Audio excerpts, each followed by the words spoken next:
My name is Brendan Cooney, and I'm the Director of Customer Experience here at Agility CMS. And today I want to talk about the 5 pillars of customer experience and why they're so important to any business, not just a SaaS business or a headless CMS. Also, make sure you stick around to the end of the video because I'm going to share a bonus pillar with you as well that really ties all of these other ones together and may even be the most important one. The first pillar that I want to talk about is listening to your customers. It sounds really obvious and everybody thinks that they do a really good job of it.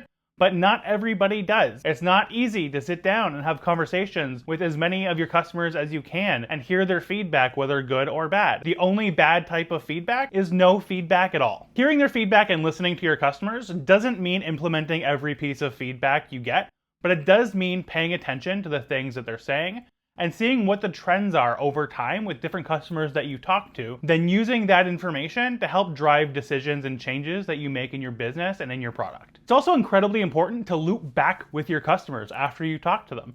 If you get feedback from a customer, take that back to your team and have a conversation with them. Have a conversation with different stakeholders across different departments within your company. Once you've made a decision, or even if the decision is you're not sure, bring that information back to the customer. Let them know why you're not implementing the feedback, or if you are implementing the feedback, let them know that as well. Get a little bit more information from them. If you have a design ready for something, take that design back to the customer and show it to them. Make them feel valued. Get their input. Is this what you had in mind when you shared the feedback with us? What other tweaks would you make? What other ideas do you have? This not only shows them that you're listening, it makes them feel heard, and it gives them a sense of ownership in the product to see an idea that they had come to life and to know that you value their input on not just the feedback they gave, but the way that you're deciding to implement it, and that you want to implement it in a way that makes sense and in a way that works with their workflow and their day-to-day. This is how you go from just customers to building loyal advocates for your brand and for your company who have a sense of ownership and will advocate for your company, within their teams, and perhaps even within future teams further on in their career. The second pillar I want to talk about is being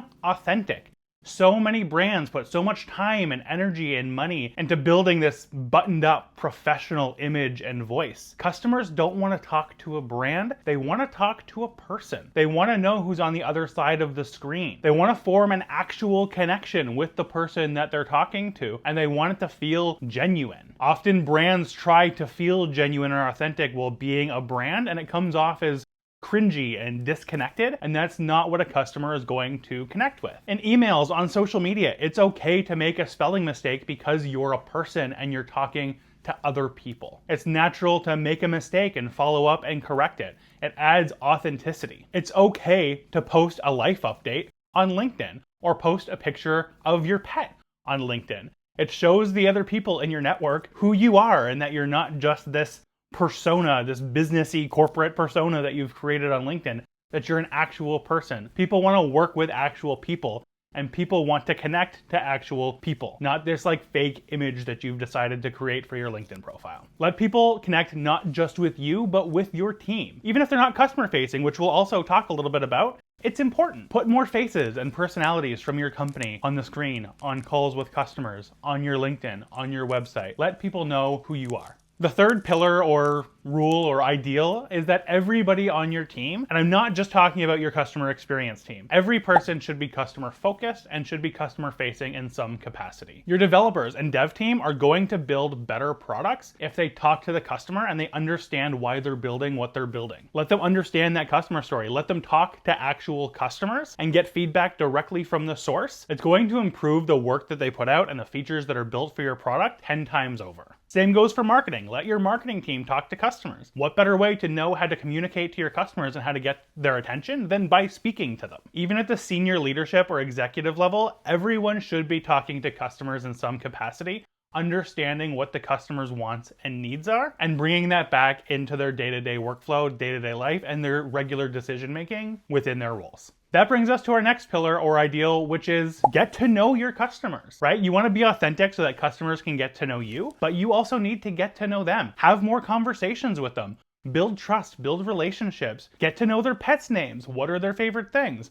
Are they big coffee fans? Do they love musicals? Are they into fantasy novels? Do they like anime or horror movies? Talk to them, build connections, find things in common. And remember that you don't just have to reach out to customers to talk about business stuff. If you know that you have a customer who's really into fantasy novels and you're looking for a recommendation, shoot them an email and just ask for a book recommendation. No harm, no foul. They're going to love it. If they don't reply, that's okay. Not everybody wants to have that connection, but at least make the effort. Get to know them.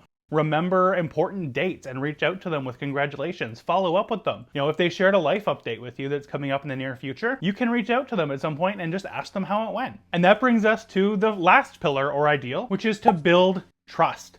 All of these things that we're talking about allow you and your company to build trust. And if your customers trust you, have a good relationship with you, understand you, know you as a person, know your team as people, they're going to trust you and they're going to stick around for a longer time. You need to be reliable, say what you're going to do, have reliable schedules, have reliable conversations, have reliable webinars. Your customers need to know that you're going to show up when you say you're going to show up and that you're going to do what you say you're going to do. Try not to delay meetings with your customers if you don't have to delay them. Make sure that they know that they're a priority and that you're going to show up for them and move things around to suit their needs. Allow them to come to you with questions that aren't just related to your product. If they know that you have experience with a certain thing, it's okay to give them feedback, to give them answers on things that might not directly relate to your product. It helps them build trust and know that you're someone that they can come to whenever they need to make their lives easier. You're an extension of their team. You're an extension of their workflow and their work life. Make sure that they know that, make sure you connect with them and make sure that you're real about it. That brings us to the bonus value that I want to talk about, or the bonus pillar. And that kind of ties everything else together as well. And that's employee experience. In order to give a good customer experience, you need to give your team a good employee experience. Your employees need to feel valued. They need to feel that trust. All of these things that we've talked about with customers, you need to do with your team and your employees as well. Be authentic. They need to know that they can rely on you, that they have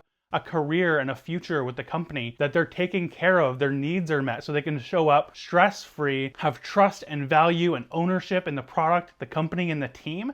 And only then are they going to be willing to be customer-focused, customer-driven, and focus on customer experience, regardless of what their role is, because they'll want your customers to have a top-tier experience. Those are the pillars. Those are the things that I have learned from my time in customer experience. I hope they help you. I would love to hear what your pillars are, what your go-to rules and ideals are that help you build an incredible customer experience for your customers. Let us know in the comments below. Make sure you like, subscribe, turn on notifications, whatever we do here. We appreciate you and hope you have a great day. Goodbye.